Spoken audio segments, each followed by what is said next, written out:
So I started negotiating. I ended up getting them down to $350,000, zero down, 100% owner financed over 5 years. And I paid them off last year. It's great relationship with them. And the thing there that got me that deal was just finding mutual value, finding the things that they needed from the deal. They wanted to exit. Like, he had been stressed out. Like I mentioned earlier in this podcast, like, this business can be super stressful unless you have the mindset to deal with the stress and you can delegate effectively and train effectively. And so they weren't wanting to do that. They didn't want to grow the business. So they really wanted to get out. They really wanted to do something a little less stressful and get some reward from all of the work that they had done. And so we came to a good deal that we both agreed to. They got a little bit of a lighter tax burden because they're doing an owner finance deal. And they had sustainable income for 5 years. Have you ever wondered how successful architecture, engineering, and construction companies scale their business? Or have you ever wanted guidance on how to get more growth, wealth, and freedom from your AEC company? Well, then you are in luck. Hi, I'm Will Forat. And I'm Justin Nagel, and we're your podcast hosts. We interview successful AEC business leaders to learn how they use people, process, and technology to scale their businesses. So sit back and get ready to learn from the industry's best. This is Building Scale. Hey listeners, it's Will here. Our mission is to help the AEC industry protect itself by making technology easy. If you've ever listened to our show, then you know that the 3 pillars of scaling a business are people, process, and technology. So if you suspect technology is your weak link, then book a call with us to see where we can help maximize your company's IT and cybersecurity strategy. Just go to buildingscale.net/help. Today's guest is Ryan Bitgood. Ryan is an entrepreneur, real estate investor, and U.S. Army veteran. He's the owner of Sunset View Windows and Doors, an 8-figure second-generation windows and door replacement company based on Florida's East Coast. Sunset View specializes in impact-rated products and is known for treating customers like family, delivering the best products, services, and people to serve them. Under Ryan's leadership, the company has rapidly expanded into markets across Florida and beyond. His time in the U.S. Army taught him discipline, resilience, and mission-first mindset, lessons that now shape his business and leadership style. Ryan focuses on building businesses that create long-term value, forging strong partnerships, and developing high-performing teams. And with all that said, Ryan, Welcome to the show. What's up, guys? Thank you for having me on. Really appreciate it. Yes, to give more background of how we got introduced, we were at Catapult from Cultivate Advisors. The last day I was having lunch, and I brought a little box lunch to give you. I sit down at this table, and I was next to Ryan, and I don't know, we were just shooting the shit, and I was like, hey, I do this podcast. Hey, I'm in the industry. And it was like, well, this is amazing. What serendipity, as they say, kind of led us here. And in the multiple conversations we've had now, Ryan's just awesome, just across the board. In addition to his business being awesome, he's just a cool guy to know. So I've been blessed, as they say, in that regard. But enough of the fluff, and let me get to you. So tell us about the business. Tell us about how you got in the industry. Give us that backstory. Yeah. Absolutely. Well, thank you for those kind words. There was like a synergy when we had lunch together, Yes. I got to throw in some like business terms in there, This is what we're... I love synergy, especially when it's referring to a turkey sandwich. Dude, I get some synergy with a turkey sandwich. You got no idea. Yeah, I mean, we're really getting close to the Thanksgiving, and I know. All right. So like Sunset View, man, I mean, look, second generation window and door guy. It was my dad's business. My mom and my dad, I should say, they really built a wonderful little window and door business. And, it's been my mission to grow it to something that's really a powerhouse, something that makes a statement in the market, and really set the bar for customer service and operational excellence in this part of Florida. And I think we've done that, and we have a lot of room to grow. I have a lot of room to grow, but we're definitely on the way to, really dominating the East Coast of Florida. Love that. So second generation, that always brings up the, hey, how do you go from dad to you? What does that look like? Some people, it's a beautiful, no questions. It was like, written in a poem. Yeah. Other people are like, this was like the shit show documentary that like was horrific. And I would never, ever wish this upon anybody. What did yours look like? Somewhere in between, probably. Okay. Yeah, I mean, the joke is that my dad had sons because he didn't want to pay employees. And so it's very, yeah, very kind of like classic apprenticeship type model that we had in my family. I was homeschooled. And so after doing our school, my dad would take us out to the field, whether that was legal or not. I don't know anything about that, but he would be out there training us how to put these windows and doors in. And my brother is a little bit older than I am. He's about 6.5 years older. So he kind of led the way. But when I finally got to the field, I was just sweeping up, handing Tapcons over to my dad, cutting pieces of wood, once I was able to operate a saw, and just kind of doing that labor type work. Eventually, when I got to older teenager, kind of a young adult, I was actually really a big help. And I was his right hand man, so to speak. My brother joined the Marine Corps around that time, and so I sort of stepped into his shoes, and we ran the business together. It was just my dad and I for a long time. And then I joined the Army. And when I joined the Army, around that time, my brother had gotten out of the Marine Corps, so there's kind of a Just a changing little of the trade off. guard. Yeah, Let's trade. I'll yeah, go, that's I'll right. go I'll go save the country. You work, and then we'll switch. Okay. Yeah, just a classic American hero story. Not really, but I, but we I, we had but it totally is. It's like totally oh yeah, I went to the armed forces, and then I went into construction and like started a business. Like that's almost like the built American dream, right? Like that's like the thing. I think so. Yeah, I'm very proud of the whole family business and how everything kind of transpired. So I knew there was kind of a changing in the guard. So my brother comes out of the Marine Corps, decides he wants to become an electrical engineer. He does that for a little while, decides that that's not for him. I say, like, once you've been in the field and you've done manual labor and you've seen the results of working on people's homes and doing stuff with your hands, it's really hard to stray too far from that. That's just like, that gratification of making something beautiful with your own talents, with your hands, using tools with a team. It's very special, that kind of gratification. So I think my brother kind of realized that, he wanted to do something similar to what he grew up doing. And so around that time, it kind of all worked out where my dad was really over it. He was done handling the customers, collecting, overdue payments, just dealing with the stress of the business. And as you guys know, I mean, this type of business, it can be really stressful. It can be super stressful. And so my dad was done with it. He ended up becoming a building inspector. My brother took the reins with my mom, and they built it up. And they had excellent growth, growing from a few $100,000 to a few $1 million within a couple years. And around that time, yeah, I know, incredible. I can't say enough about my family, my brother, and my mom's resilience during that time. They really just picked the business up from their bootstraps, so to speak, and just went crazy with it. So during that time, around that time, I got out of the Army, and they moved the business from West Palm Beach to Brevard County.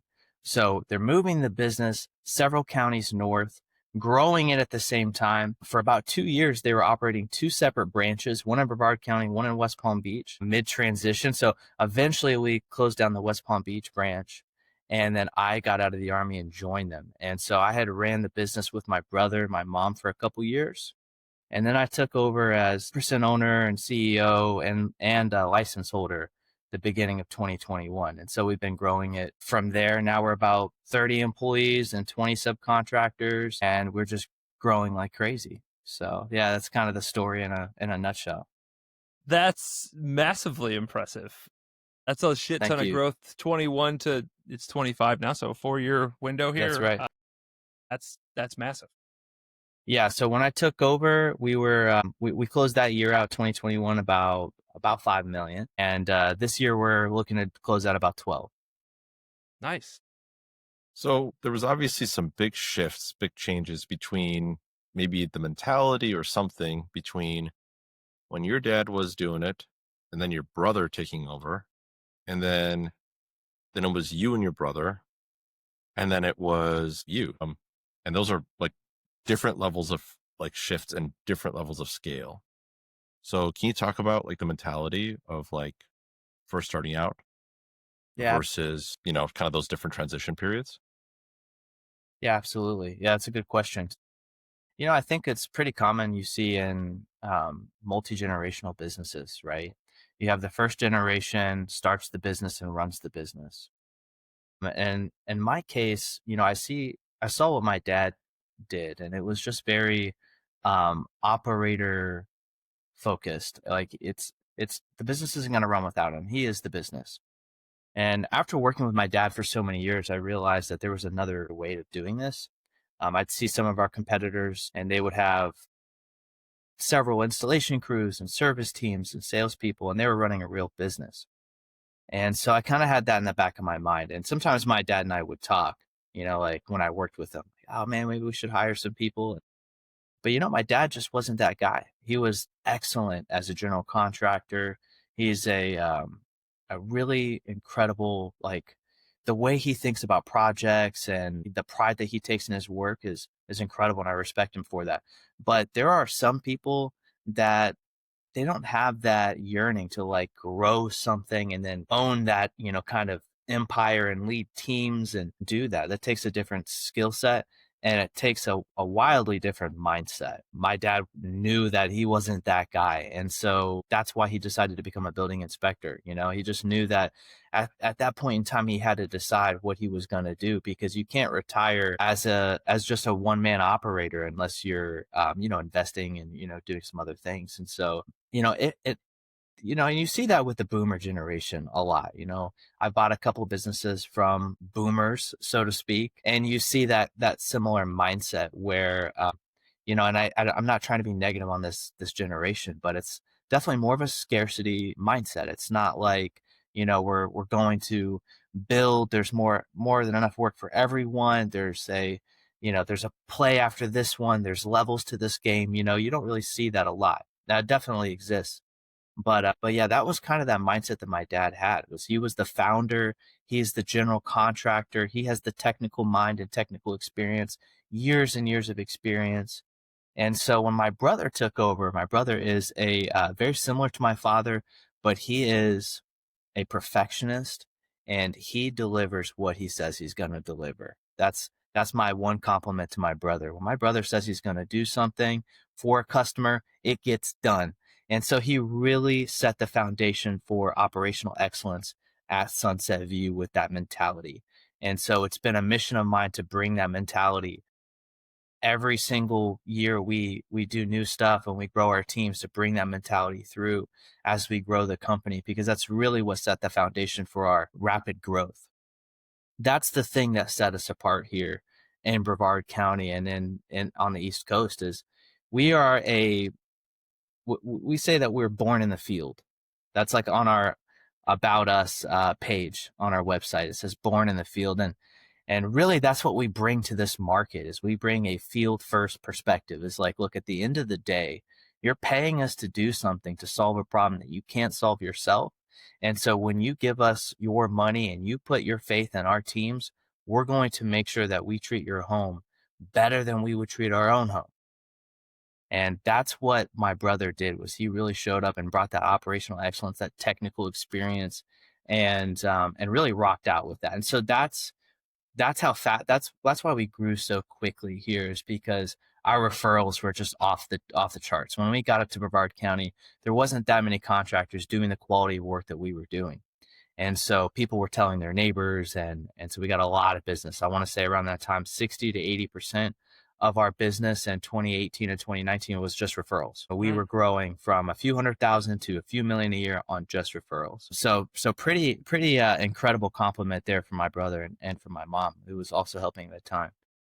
So the mindset shift from my brother to myself is a little bit more organizational focused, professional leadership, and that sort of thing. That's what I bring to the organization is a more visionary mindset. I'm a bit of a dreamer. Not much of an execute. I don't really execute as much as I probably should. There's always like what I've realized is in a lot of successful companies, there are two main people in the companies that really get those companies growing and expanding. And there's a visionary, and there's a person that executes. And so when I took over after my brother left the company, I I was really nervous because I knew I was losing the guy that really was good at executing. And so I had to double down on my weakness and become a bit of an action guy, not just a visionary. And now that I've hired a general manager who is an excellent action guy, I mean, he really gets out there and executes on the vision, on the annual plan.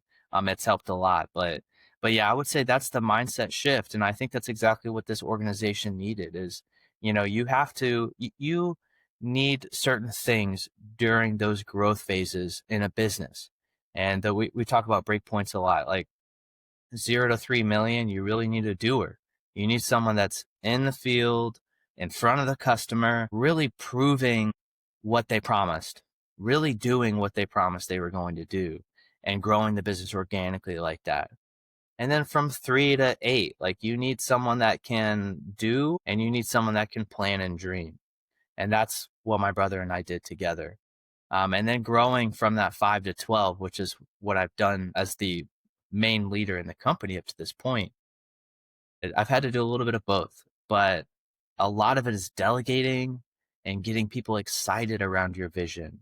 And that is, I think, my superpower and what's got us here. And we're just getting started. I mean, 12 million is nothing too impressive in my mind. I think we could do 100 million in our area of operation, but I know that that's what's going to get us is moving the needle in that direction, is getting people excited around the vision. And I would say that that's what I do well, is meeting with the leaders, meeting with our stakeholders, whether that's customers, contractors, vendors, employees, subcontractors, sitting down with them one-on-one, sharing the vision, sharing their place in the vision, and getting them excited about their stake in that vision. So yeah, that's I think a little bit about like those mindset shifts and what's helped get us here. You make it sound so easy. So super easy. You make it super easy. Like, like you knew that like the back of your hand, right? Just snap your finger and done, right? Is that how it went? Oh yeah, just like that. Yeah, I woke up and I was like, all right, this is what this organization needs. Yeah, one and done. All right, time to make some eggs. So you had mentioned 21 was you becoming full owner. That to me it sounds like a crazy time to take on that type of risk. Construction was bananas at this point in time. COVID's in full swing. Yeah. What, in all seriousness, what were those times like? Like what, we were literally at a team dinner last week. I was in Chicago and we had a whole bunch of fun, all this kind of stuff. At the end of the dinner, one of the engineers said like, hey, like what makes success? Like what's the thing that like gets you? And I immediately said, I'm like, you have to be willing to go into the deep, go into the dark and not know when the light's going to come, but keep going and trust the fact that the light will eventually show up. And I feel like in construction in 20, 21, 22, that had to feel that way. Tell what happened in your story. Yeah, I mean, 21 and 22 was like staring into the abyss while chewing glass. I mean, that's what it was. Well, that's even better. Yeah. That's better than the way I said it. Yeah. Yeah. It wasn't as easy as I said it was. That's for sure. It was in a time of incredible personal growth and professional development. I'll tell you that. I took over, as the main guy in the company, January 1st, 2021, or, really getting into the thick of it. 2020, at the end of 2020, you knew, it was going down. When they said it was like 2 weeks of lockdowns and then it was like a month or whatever it was, they kept like upping the time. That was at the end of 2020. So there's like a little bit of hope there. We were like, all right, like we might just kind of get past this and then 2021 might normalize and we get back on our way. By January of 2021, right after I signed those documents with my brother, I'm thinking, what a good time for this transition. Like what a wonderful time to owe my brother money and not make any money. So that was super fun. But, during that time, I think it was good to have one leader, one captain willing to go down with the ship. And that's how I looked at myself. I knew that no one was coming to save me and that everyone could jump off the ship. But as the captain, I'm staying on. I'm staying on this ship. And I'm responsible for the people that jump off. I'm responsible for the ship itself. And that's where I have to keep the focus. So I have to keep the focus on this. You can't move the storm. You can't slow the wind down. You can't calm the waves. You have to look at your ship and the crew and keep your focus there. That's the only thing that you can control. I'll tell you, every day felt dark. Every day was a nightmare. I mean, we had some good days, but very, very few of them. But I'll tell you that my crew didn't know how many dark days there were because I didn't show it. And I'll tell you a little bit about some rituals I had during that time. Those days were dark, and I had to find some ways to inspire some confidence. I'm taking over for my brother. My brother was the field expert. He's a master level installation guy. He knows the products like the back of his hand. I don't. I know just enough to be dangerous. I was a really good apprentice level installer. I was not a lead installer like my brother was. And now I'm the license holder. So I'm like, I'm the license holder, but I'm not a master level installer. So I had to really delegate and trust my teammates. I didn't have another option. And so I have all this pressure of, like imposter syndrome. Like I'm a license holder, but I'm not the best installer. I'm 27, at the time I'm 27 years old. I'm just a baby. I have 50 and 60-year-old men and women working for me that I have a lot of respect for, and they're counting on me. They're counting on me to lead this and to point the ship in the right direction. And an analogy I use all the time is to get everyone rowing in the same direction, because a lot of people during these chaotic times, everyone's working, everyone's rowing, but not all of them are rowing in the same direction. And so your ship is spinning around in circles and you're just staying in the storm. You're just staying right there in the waves and in the wind. And it's your job as the captain, not to be a rower, but to be a captain, to point in the direction and to get people excited to row in that direction. And so there's a lot of pressure. And a couple of things I did was, one, I made kind of a mental list of all my weaknesses, all the things that I knew could sink the ship faster. And I started kind of looking at those weaknesses and saying, okay, I'm going to start addressing these with knowledge and with mentorship. So I'm going to read some books. So like one of the things I've always struggled with is just basic accounting. I'm taking accounting twice in college. I failed the first time, not because I'm dumb. I really wasn't that focused. I was a little occupied. I was a little too much fun at that time. Yes. But it still wasn't easy for me to grasp. And so I had to take it again. And it's always been something that's been a struggle of mine. Another thing is leading civilians. A big thing that no one talks about is when you're a leader in the Army. I was a sergeant when I got out of the Army. I had a couple soldiers that reported to me. I was just learning how to be a leader. But leadership in the military, especially as an NCO, as a non-commissioned officer, it's not directly translating over to the, leading in a company, leading people who have never been in a military type environment, right? So I'm in You mean there. they can say no to you? They can say no, or they cannot do you say? They don't do the things you say?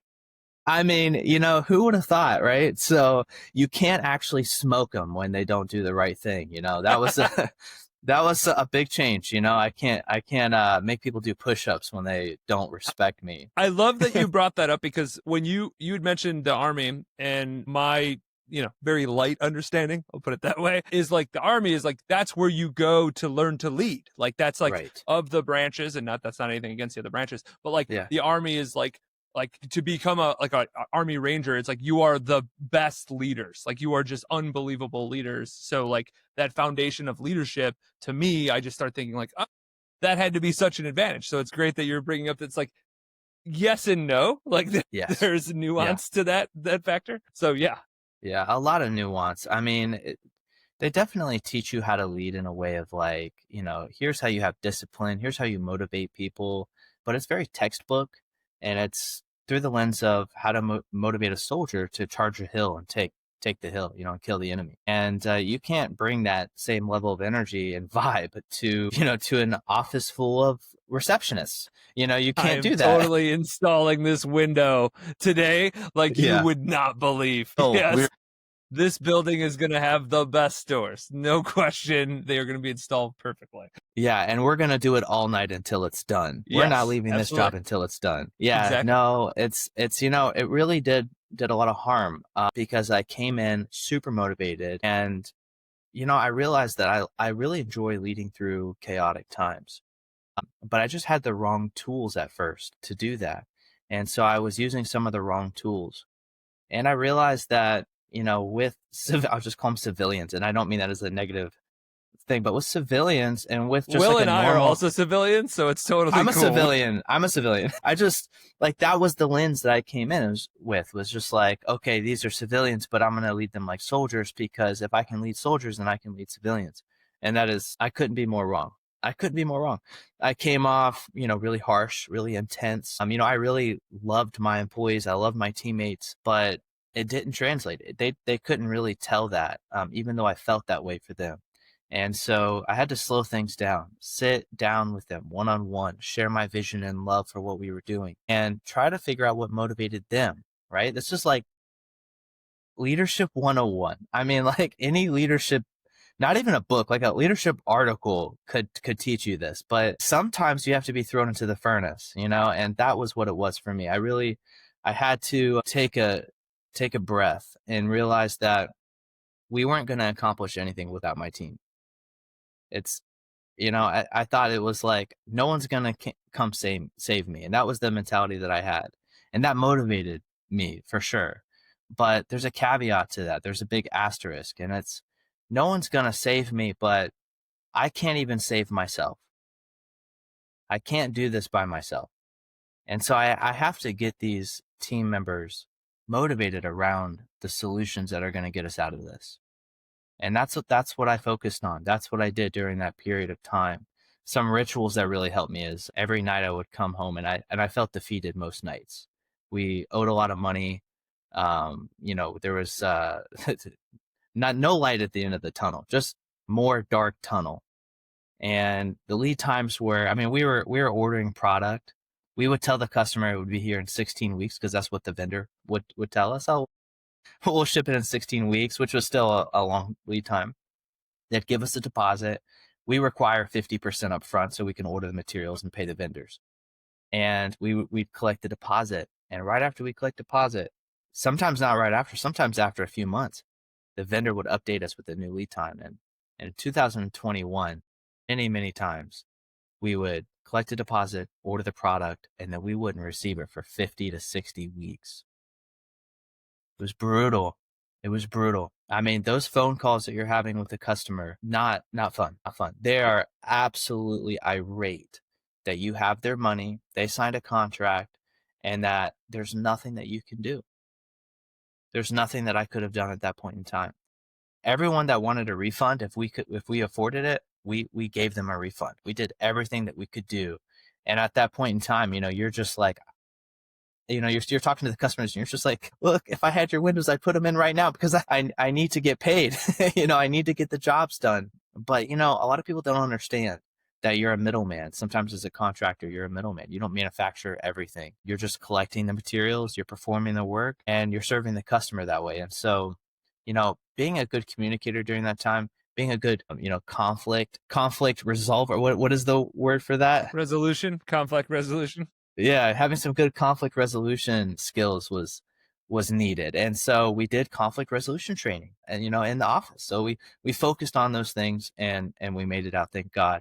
But some of those days were so dark. I would come home and my ritual I had every day, I'd come home, I'd take a hot shower, and I mean the hottest shower I could bear. And I would think about the smallest little things that could just move the needle, even just a millimeter. If there was one text I could send out, if there was one email I could send, if there's one conversation, if there's if there's a book I could read that would help me solve a problem. And that's what I did. And that was my safe space. I would be in there just, by myself. My wife knew not to go in there and bother me. I would just think about, it seemed like that was the only space I could really think clearly about where I was. That was the only time that I could kind of pull my head above the clouds and say, okay, here's where I'm at. This is the lay of the land. Okay, here are these things over here that I need to address. And I would think about just the little tiny things, the little steps I could take to get me to the top, to get me to the finish line. And I would think of just oftentimes one thing. I'm just going to get out of the shower and I'm going to send one email to this specific guy over here and see if he knows a solution to this problem. And oftentimes they would know solution. They would have someone or some connection or some book recommendation or podcast recommendation, and I would follow that trail. And sometimes it would lead to nowhere, but oftentimes I'd find the exact answer I needed. And so it was that kind of thing that really helped me get through. And oftentimes I'd in that shower, motivating myself to the point where I would be pissed off. I don't know if this is healthy or not. If there's a therapist that listens to this, they're probably like, this is totally like the worst way of coping. But I would be thinking of solutions, and then I would motivate myself through anger. And I would really motivate myself through thinking about, how am I going to be remembered in this time? And I would visualize myself fighting. At that point in time, I started doing jujitsu and kickboxing. That was a huge, huge thing. And we'll talk about that in a minute. But I just got a lot of motivation through that anger. And it wasn't like a anger of like I'm angry at people or I'm angry at myself, but I'm angry at the situation I'm in. And it motivated me to come up with those solutions and to push harder. And I would tell myself, is this the kind of man that you are? Is this the kind of person that you're going to be? Are you going to crumple and quit now? Are you going to do it now? And there are many times, man, I'm looking at videos on YouTube of like how to file for bankruptcy and like what to do. And yeah, Jeez. yeah. Yeah, real shit. Oh, real stuff. Yeah, I mean, I remember sitting on a picnic bench. It's a total sob story. Sitting on a bench that's beautiful outside, blue skies, birds flying overhead, beautiful oak trees, there's a lake, sitting there, and I'm just crying, watching YouTube videos on how to file bankruptcy. And I'm like, I can't pull myself out of this. I can't feel any joy where I'm at in life. And I decided to just work through that and say, I'm not that man. I'm not that quitter. And I'm going to go down swinging.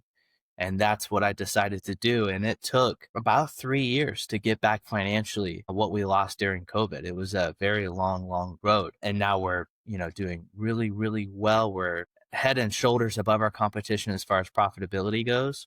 And so we figured it out. But yeah, during that time, man, those rituals really, really helped. That kickboxing, jujitsu, building that confidence up. I know, Will, you've done a little bit of martial arts, and I know you can vouch for this, but the confidence you get from getting choked out by a 12-year-old girl is really no, I'm saying that sarcastically. It's very humbling. And then when you learn a lot about yourself during those humbling moments, and you start building yourself up brick by brick, and you start developing some skills. And it's hard to explain, but there's just confidence that comes from that adversity, from doing those really, really hard things, from sparring match after match after match, or, getting choked nearly unconscious, 20 times in a row during a training session.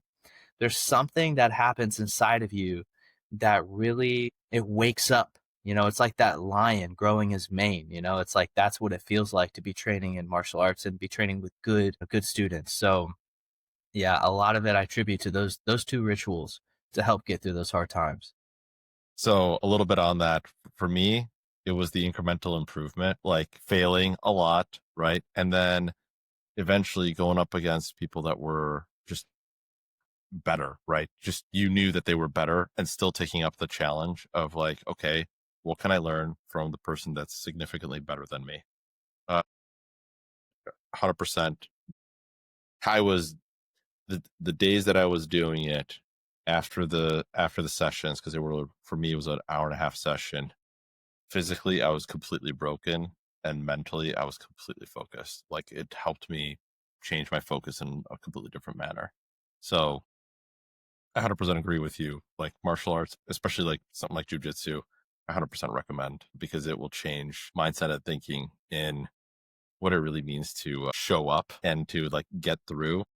Because when you're, battling, essentially, when you're sparring and you're truly going up against someone that outclasses you in every way, shape, or form, that's where mental toughness comes in. Yeah, at the beginning of the Catapult conference where you and I met, Justin, I think it was one of the very first slides. There is this slide about capacity. The more suffering you go through, the greater your capacity to endure suffering. And obviously they're referencing being an entrepreneur. the entrepreneurs. It's actually that quote that I talked about, chewing glass and staring into the abyss. That's a quote that from Elon Musk, actually. Okay. Well, He said it's very good. he said he said a lot of his friends, after they become successful in their first endeavor or whatever, they quit being an entrepreneur because no one wants to stare into the abyss and chew glass their whole life. And obviously that's not everybody, a lot of people do, but there's so much truth to that. It's just like you get motivated from the pain almost. And I remember being in jujitsu and something bad would happen and I'd get caught and it's like, oh my God, that hurts so bad. But then I was motivated to learn how to get better so that doesn't happen again. And entrepreneurship is very similar to that. And so your capacity grows through those hardships, through those problems. Your problem solving skills get sharper. And it's kind of like this snowball effect where you get tougher and your capacity grows. And a lot of that you can see in jujitsu. That's a interesting thing that you can see in jujitsu and business. I Wow. was literally yesterday talking to a friend who's transitioning from more of a corporate situation. He's fed up with it. Cool. Like, I love that you've come to clarity. And he was kind of going through, we're just talking about different paths, right? Like, hey, what different paths you can take. And one of the things he said was about like consulting. And I was like, okay. And I'm like, have you ever thought about actually going out, find yourself? And, cause you're trying to alleviate these stresses that you're being put on you. And I'm like, going into any form of you doing a thing by yourself doesn't alleviate that stress is not going to disappear. In fact, it is going to be harder and harder because all the things that you're really good at that you could actually do stuff, like you doing this thing, like you being able to install stuff, right? It's like, that's just a piece. Like you want to be great at that for sure, but that's just a piece compared to like all of the other stuff that you don't even know and you're blind to. And he literally came to the conclusion, he's like, yeah, you're right. Like, I don't actually want to do that. Like, that's not like, and I'm like, and I'm not trying to discourage you. Like, yo, if that's your dream and that's your thing, drive to it. But like, don't romanticize it like that. And I think that's where people get into I could do this, or I'm going to be this. Yeah. And it's just, it is all the stories you shared, the amount of stories that certainly Will has shared over the years with me. It is that. It is like, this isn't, it's not for the faint of heart, as they say, but it's very much like, if you want to do the thing by yourself, you have to understand that like nobody is there to help you. Yeah, you can call somebody and that can give you a book review and they can, or in a recommendation, all those different things. And like, that's great. But like when brass, comes to tax, like when the rubber hits the road, it's like, you got to figure it out. Otherwise it ain't getting done. And if it don't get done, what does that mean for the business? Yeah. Bills don't get paid. Yeah. Yeah, exactly. It's that simple. If you have any family that you are supporting and all that, it's like the pressure mounts and mounts. And that is just the reality of like, man, it's not the beauty. It's like, it's not the easy thing. And that's why you have less and less people to do it. Right. Yeah. Yeah. And you mentioned family, and I was thinking about my analogy being on the ship, and it's something I would remind myself of just to make it even worse was that it wasn't the 30 people on the ship. It was the 30 people and every one of their family members that counted on their income, which ultimately was dependent on the quality of the decisions that I made for the company. And during COVID, like employment is unsure. Like you don't know where you're going to end up. You don't know what's going to happen. And so you have to preserve this lifeline. That's a lifeline for them and their families they have. And so, yeah, man, it's not for the weak hearted, but I'll tell you, if you're weak hearted when you get into it, you won't be. If you're successful, you won't be. It will make you stronger. Just like jujitsu. You start your first class weak, and after a few years, you're a monster. Believe me, it only takes. So that brings up during the COVID, like leading through that, right? Obviously you're coming into this realization of like, hey, leadership isn't the same as it was in the Army as it is now. Like, there's all these differences. I've taken over full control. So the buck stops with me. I don't even have, the brother to like, hey, it's us together. It's like, no. It's just you now. Like you don't have big brother. Scapegoat. Big brother ain't there. There is none of that anymore. So like, how did that go to lead people? Not just you, like you got to be right in your head with your rituals and all those things. Like, how did you help your employees get through? Yeah, it was a big transition for him. My brother's, like I said, about 6 years older than me. And so, he was 30, I think, when I took over as a 27-year-old. And I mean, as a 34-year-old, he was young. And so, these employees that are like, some of them in their 50s and 60s, like I mentioned, are like, oh my gosh, just when we thought it couldn't get any worse. I mean, they We've didn't got a express global that. pandemic going on, and we decided to get younger. Yeah, yeah, yeah. We're gonna change it up. All right, yeah. Um, yeah, a lot of one-on-one conversations, a lot of meeting them where they were and just addressing the individual concerns. And some of the things I couldn't answer. A lot of what I heard was we'll wait and see. And hearing your teammates say that to you as the new leader, and then knowing that, in your head, you're also saying, we're gonna wait and see because you have COVID happening and you're Googling how to, file bankruptcy. It's one of those things where you have to say, I believe in myself and I believe in my humility to learn the lessons that I need to learn when I fail. And I know I'll fail. So that was that headspace. That was like where I was. It's like, I know I'm going to fail and it's okay. Now I have to mitigate the damage. So I'm going to do that by entering conversations from a good place. Try, and I don't do this all the time. I'm not a perfect leader. I have so much to learn. And the things I'm talking about now that I struggled with then, I still struggle with now. But it was identifying those things and saying, like, okay, like I have to come into this with a positive mindset and believe that there's going to be a good solution or a good outcome from this conversation or from this business deal or whatever, or just in general, there's going to be a good outcome. I have to believe that for myself, for them, and for the company. And so, some people, they quit during that time, to be honest. I had to fire quite a few people during that time. And that was huge. That was big for me. Not firing someone is much, much easier, at least for me and for most entrepreneurs, than firing them, than letting them go. And so that was a big leap of faith. When I had identified that there were people on the team that weren't going to make it into the promised land, that didn't believe me the way I needed them to believe in me, to believe in the leader, that was a tough decision, but that was a leap of faith. And I had to believe in myself. I couldn't let those doubts win. Right. So I reorganized the ship a little bit. I didn't let everyone go. There were just a few people that needed to not be, like thoroughbreds and donkeys, as Dave Ramsey talks about. I don't know if you've heard that analogy before. Yep. Around that time, I actually went to a EntreLeadership 3-day seminar, and it probably wasn't the wisest financial decision, and that's a part of that, like betting on yourself and betting on your self-development. So I went ahead and I did it anyways. I went up and stayed 3 days in a resort that I probably really shouldn't have, I shouldn't have stayed at. And I learned some interesting things there. And one of the things, I actually don't really like this analogy, but I'll use it just for that time in my life. It made a lot of sense. He said that thoroughbreds don't like racing with donkeys, and they'll leave the race. They don't race with donkeys. You can't have them on the same track. And the donkeys will slow the thoroughbreds down. And I looked at my team and I found some people that weren't thoroughbreds. What was more powerful though, is I found some people that were thoroughbreds that I wasn't training. I wasn't developing them.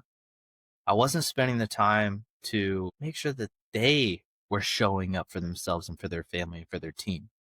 And that's your job as a leader, is to identify those thoroughbreds. I think sometimes, at least for me and my leadership experience in the Army, especially during that time, it was easy for me to come down with a hammer and be like, I'm getting rid of all the donkeys. And I'm only going to go, I was like so motivated. Like I'm only going to race thoroughbreds from here on out. I'm going to be the best team, the best window door company, because I'm only going to have thoroughbreds. And what I found out over time was that I had a lot of thoroughbreds and I just wasn't a good leader. I wasn't training them. I wasn't developing them. And so there were some donkeys I had to let go, but there were a lot more thoroughbreds than donkeys that I just wasn't training. I wasn't developing, and that was on me. And so having that kind of headspace of being like, I'm going to find out what I'm messing up, because there are a lot of things I'm messing up. And then I'm just going to categorize them according to the priority. And then I'm just going to start developing myself and my team according to that list of priorities. That's I think what helps. So I want to switch it up a bit because I think this is related. When we talked about it before, you talked about that you've done a couple acquisitions. Yes. So let's talk about your experience. What was it? What did you acquire? How did you acquire it? And any learning lessons from your acquisition Yeah, or I think I've, acquisitions? yes, yeah, just a couple. I'm still starting out my M&A journey. If you're listening to this and you're like, oh, I'm going to take M&A advice from this guy, like maybe do some more research. I hope it's inspirational to you. Okay, golden nuggets, here they come. Yeah, here we go. Yeah, no, this is medical advice. Listen to this. Yeah, no, I think I started being creative with financing and acquiring assets when I was about 18. Like I had an opportunity to buy a pretty inexpensive house close to my parents. And I didn't really know a lot about real estate investing. I knew the generic advice that it's better to own a house and build equity than to rent and build someone else's equity. And so at 18, I figured, well, one, I wanted to get out of my parents' house and do bad stuff they didn't want me to do. And they were, good Christian house. And I didn't want to be in a good Christian house and have my mommy and daddy around. So I'm like, look, I'm going to buy a house. And also it's a really good financial decision. So it kind of goes hand in hand. And I ended up getting some creative financing. One of the contractors that we worked for, he knew me and knew my father. And my father and I came to him and said, hey, look, want to buy a house. And it's $65,000. And will you hold the note? Will you lend the money? And he said, sure, but I'll only lend it to your dad, and I'll know that you make the mortgage payments. So my dad was cool with it, and that was an awesome thing. I would say that I'm privileged in that sense that my father was willing to do that and that we had that connection. And so I'm grateful for that opportunity.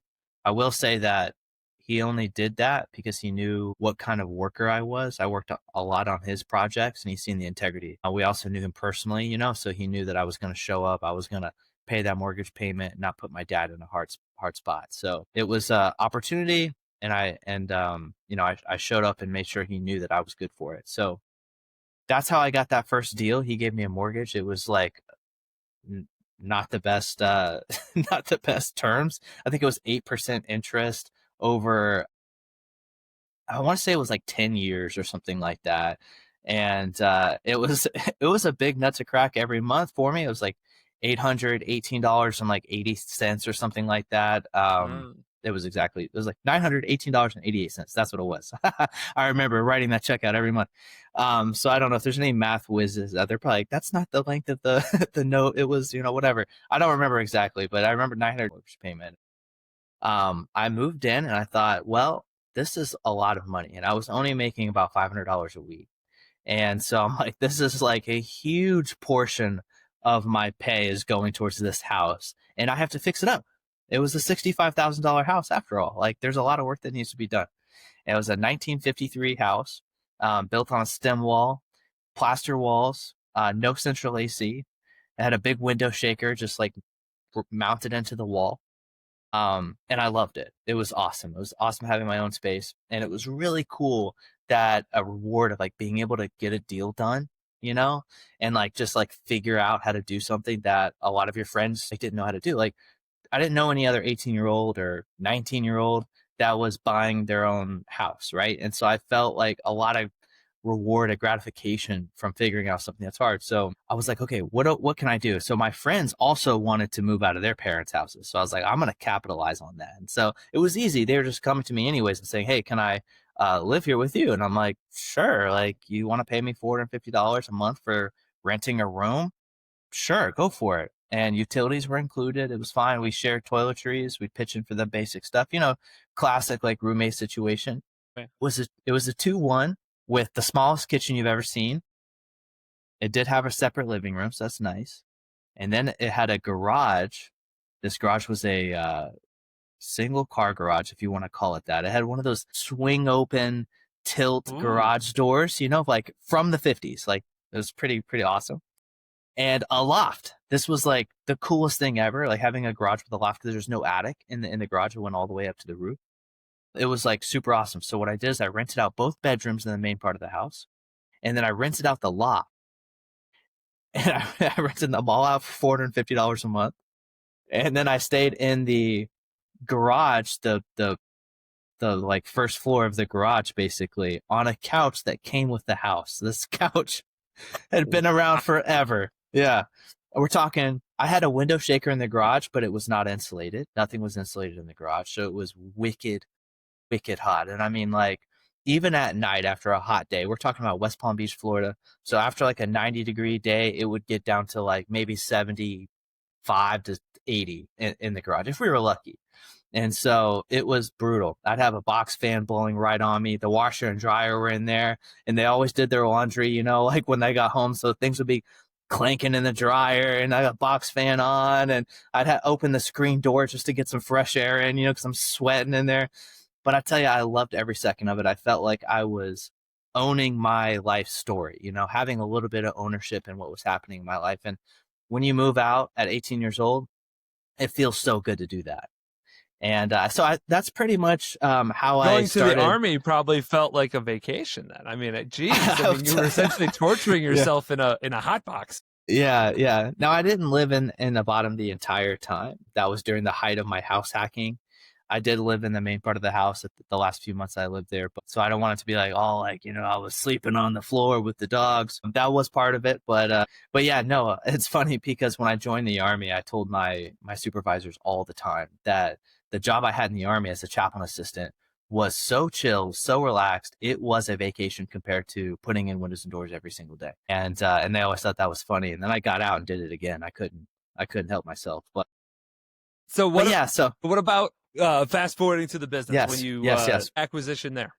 Yeah. So, I mean, really what that deal taught me was that, one, I can be creative. Like, I be creative with the way I finance things. I be creative with the way I pay for the financing. And so it kind of came naturally. I started learning a lot of real estate investing techniques and information and stuff from Bigger Pockets. Bigger Pockets is an incredible podcast about real estate. Now they have a Bigger Pockets business podcast, excellent podcast as well. I learned a lot, and I listened to probably a few thousand hours of podcast in the Army. The last 6 months or so I was in the Army. So I had this, like, I'm going to house hack. I'm going to, I'm going to build wealth through real estate and through business. And so when I got out of the Army, I actually bought a duplex online through an auction website called Xome, XOME.com. I don't know if it's still around. I bought a duplex sight unseen for $162,000. I bid online after PT one morning in the Army and won the bid. And it was pretty crazy. So I kind of started the house hacking thing. So when I got down, I was stationed in Alaska. So when I came from Alaska back down to Florida, I continued that kind of house hacking and being creative and buying assets. After about a year of working in the business and working on the duplex, we had an opportunity to buy a competitor. This competitor was similar size business. They were doing about $2.5 million a year at that time. They had the business listed for $650,000. I'm thinking their EBITDA was about $250,000, $300,000. So I'm like, all right, this is, pretty good deal. Let me look into it. So I called a broker out of job site, mind you. We're literally putting windows and doors in, my brother and I and a few employees. So I call the broker. He calls me right back. And he's like, yeah, we'd love to meet with you. I was like, I own a window and door company, blah, blah, blah.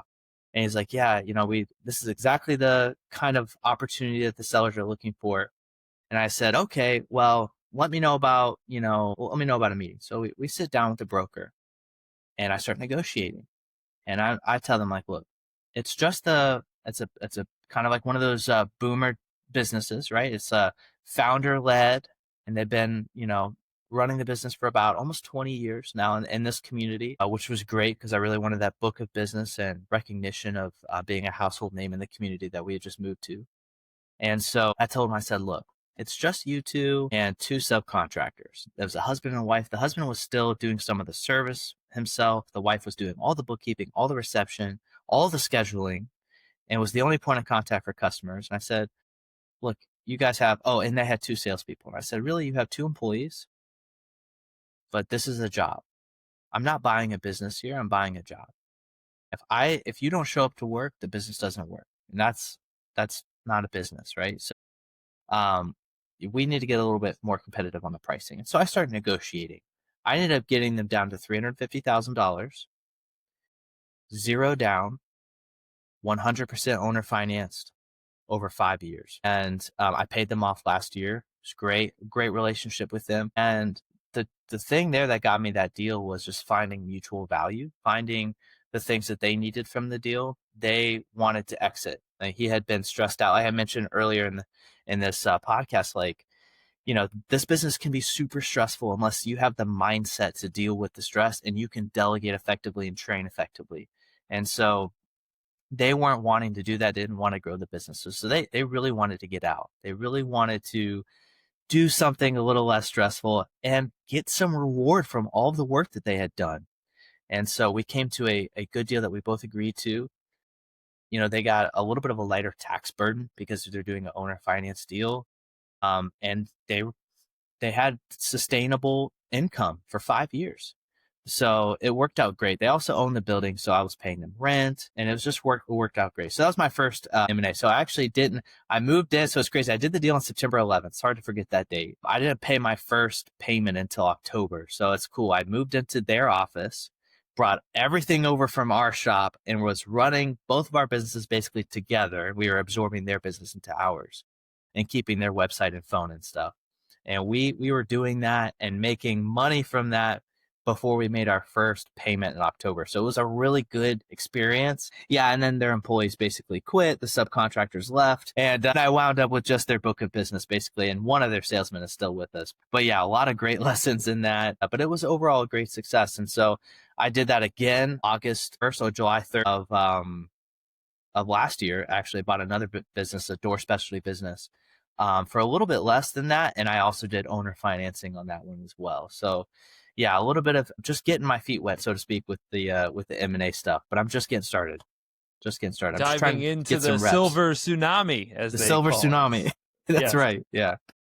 This has been a ton of fun. You've been awesome, and I'd love to go to our last question that we love to ask all of our guests, which is, Ryan, if you go back 20 years, what advice would you give yourself? I know that I'm doing the math upon your age at this moment, but what advice would you give yourself ago?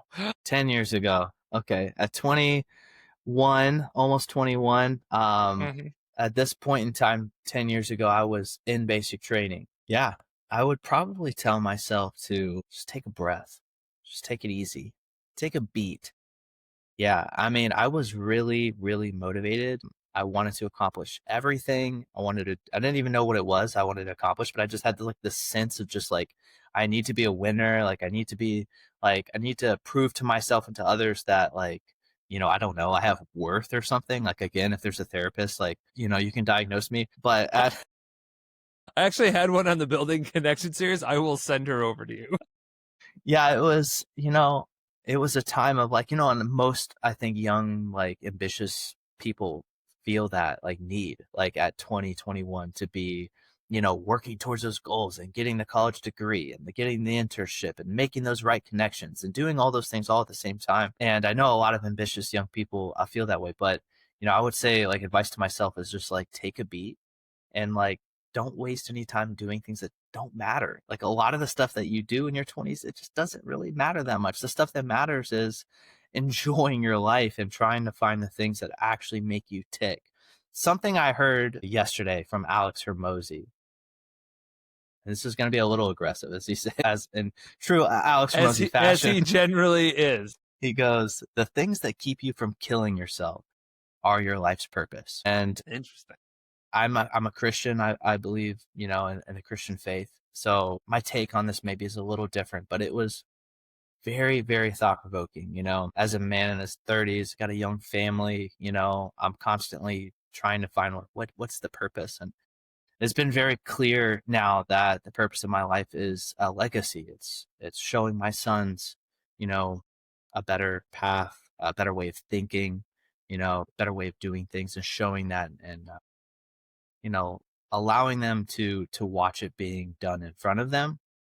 And so, yeah, I would say, like, if I could go back to ask myself that question, what's stopping me from killing myself? Focus on those things. Focus on that stuff. And then I think, like, the rest of it's gonna be okay. Like just take a beat. Take a beat. Don't kill yourself. Important. And find the Yes. things that help you not to do Very that. important. When you come visit Arizona, we'll have a long conversation about purpose. It's one of the things I Terrific. love, maybe more than anything else. So this has been a ton of fun. If somebody wanted to get a hold of you, what's the best way for them to do that? Yeah, at Ryan Bitgood. It's my Instagram. It's a little scarce right now. Just a couple of posts in there, but I'm hiring a content operator, so we'll be building that up a little bit. And I'll be starting my own podcast here soon. Love it. Love it. Cool. Anything else you'd like to say to the people before we say goodbye? No, thank you, Justin. Thanks, Will. Really appreciate the opportunity. Love the podcast. Great work you guys are doing. Awesome. Thank you, Ryan. Thank you so much. This has been a ton of fun, listeners. And until next time, adios. Adios. Peace. Thanks for listening to Building Scale. To help us reach even more people, please share this episode with a friend, a colleague, or on social media. Remember, the 3 pillars of scaling a business are people, process, and technology. And our mission is to help the AEC industry protect itself by making technology easy. So if you think your company's technology pillar could use some improvement, book a call with us to see how we can help maximize your IT and cybersecurity strategy. Just go to buildingscale.net/help. And until next time, Keep building scale. scale.